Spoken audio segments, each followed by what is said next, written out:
जय भीम। सम्मानित साथियों, आज यह वीडियो जो है यूजीसी यूनिवर्सिटी ग्रांट कमीशन पर है। साथियों, सबसे पहले हम बात करें कि ऐसा एक कानून देश में बनाने की ज़रूरत क्यों पड़ी और केंद्र की सरकार ने उसे क्यों बनाया। साथियों, ज़रूरत तो इसकी बहुत लंबे समय से थी। जो SC ST OBC की छात्र छात्राएं हैं, महाविद्यालयों में अपना जो शैक्षणिक जीवन को जीते हैं, उसमें मैं आपको बताऊं तो साथियों यह है कि जो हमारे साथी हैं, हमारे समाज के, वह पढ़ने लिखने वाले युवा और बहन बेटियां हैं। पायल तडवी जैसे मामले हों, चाहे रोहित वेमुला जैसे हो, अगर वो तब ये कानून आ जाता तो शायद हमारे भाई और बहनों की आज सांसें चल रही होती। सम्मानित साथियों, पर तब गवर्नमेंट ने इस प्रकार का कोई कानून नहीं लाया। इस वजह से वो सारी घटनाओं का हमें सामना करना पड़ा। और जो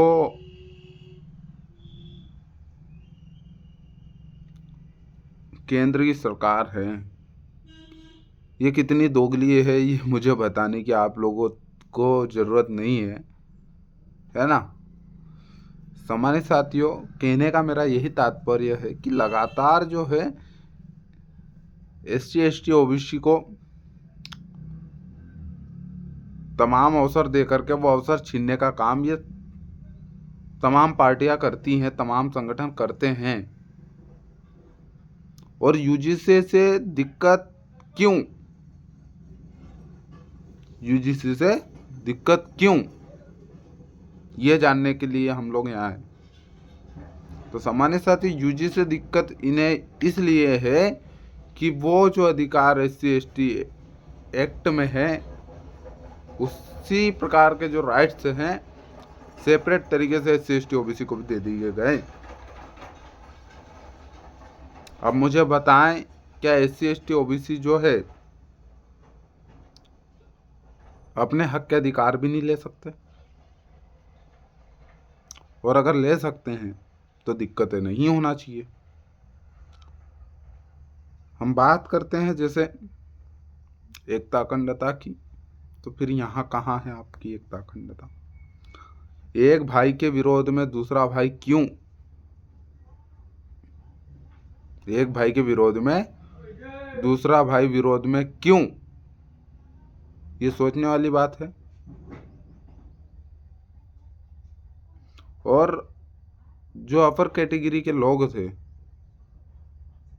है ना, SC ST OBC माइनॉरिटी से ऊपर के जो लोग थे, उसमें हुआ ये कि जनरल कास्ट के खिलाफ ये कानून लाया गया। और जब इसे SC ST OBC minority use करेगी तो उनके खिलाफ कार्रवाई होगी। तो माइनॉरिटी और जनरल में क्या सिर्फ ब्राह्मण आता है? क्या सिर्फ राजपूत आता है? क्या सिर्फ ठाकुर आता है? क्या मुस्लिम नहीं आता? मैं ये भी जानना चाहता हूँ। पर मुझे बताएं कि उस कानून के विरोध में किसी भी एक मुस्लिम साथी, सिख साथी,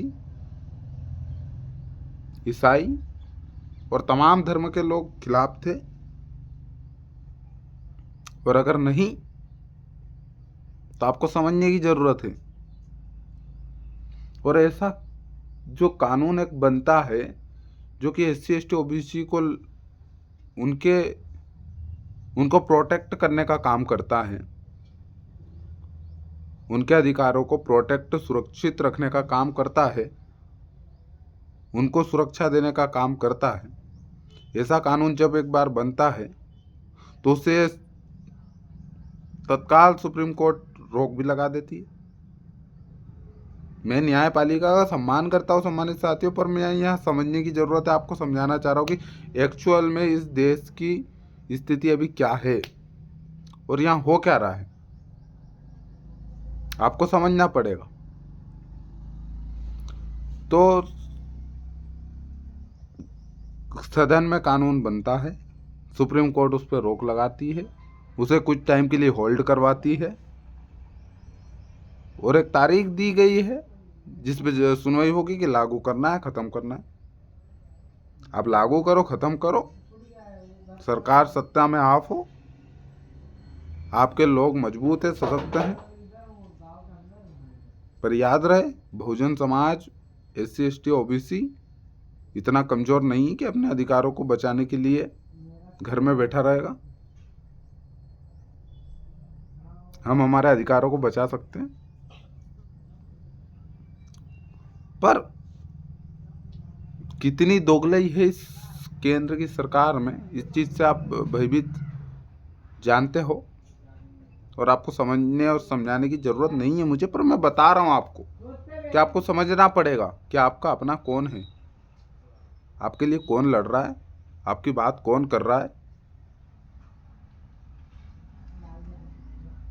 एक तरफ सदन में कानून बनता है EWS, जिसमें अदर कैटेगरी के लोगों को 10% का आरक्षण दिया जाता है। हाँ, कोई साथी उसका विरोध नहीं करता, भाई उनके हक का हो बिल्कुल दिया जाए, पर जब हमारे हक का कोई कानून बनता है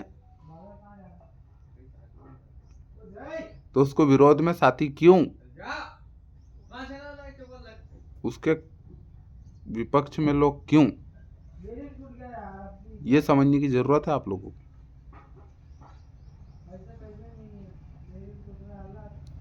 तो सम्मानित साथियों, मेरा कहने का यही तात्पर्य है कि जो ये जुमलेबाजी, जुमलेदार सरकार जो है, जिन्हें हमने बना करके हमारे अधिकारों को मजबूत करने भेजा था, वो सिर्फ और सिर्फ अपना पलड़ा झाड़ करके एक साइड हो जाती है और हम सोचते हैं कि सुप्रीम कोर्ट ने रोक लगा दी। एक्चुअल में जो होता है, अब पूरा इनका आपस में मेल जोल मिलकर ही होता है। और एक बात मैं आपको इस वीडियो के माध्यम से बता दूं कि आपको अपने अधिकारों को सुरक्षित खुद करना पड़ेगा। अब कोई अंबेडकर साहब, कांसीराम साहब, दादा जयपाल मुंडा, बिरसा और रेंगा कोरकू, टंडिया मामा जैसे महापुरुष आने वाले नहीं हैं। आपको लड़ना पड़ेगा। तो सम्मानित साथियों, मैं आपको बता दूं कि 12 फरवरी को, जी हाँ साथियों, जो 12 फरवरी 2026 को एक बार फिर इस कानून के समर्थन में, हमारे हक अधिकारों के ऊपर और तमाम अत्याचार उत्पीड़न के खिलाफ मध्य प्रदेश के प्रदेश के मुखिया मोहन यादव के कार्यालय का घेराव भीम आर्मी, आजाद समाज पार्टी और पूरा बहुजन समाज एक साथ मजबूती से कर रहा है। उसमें आकर के हमारे अधिकारों को सुरक्षित करें। और मैं जो आपको बताने की कोशिश की, शायद आप समझे हों, तो इस चीज़ के लिए आपको गांव-गांव पैनल तैयार करके युवाओं को जोड़ करके, मजबूत बना करके, उन्हें शिक्षित करते हुए उनके अधिकारों को सुरक्षित करने की बात बताएं और उन्हें एक साथ मजबूती से एकजुटता में लाएं और एक्चुअल फैक्ट समझें कि हमारे अधिकार क्या हैं और हम कौन हैं और हमें किस लिए लड़ना चाहिए और हमें किन से लड़ना चाहिए। मैं किसी एक विशेष वर्ग की बात नहीं कर रहा हूँ, आपको समझना पड़ेगा। पर अगर हमारे अधिकारों के खिलाफ अगर कोई बात होगी तो हिसाब करने के लिए हम तैयार हैं, है ना। तो ठीक है साथियों, जय भीम, जय जोहार, जय मंडल, जय ज्योति, जय भीम। मैं आपका अपना अभिषेक जाटव, आजाद समाज पार्टी कांसीराम, मध्य प्रदेश प्रदेश सचिव। जय भीम हमारे साथियों।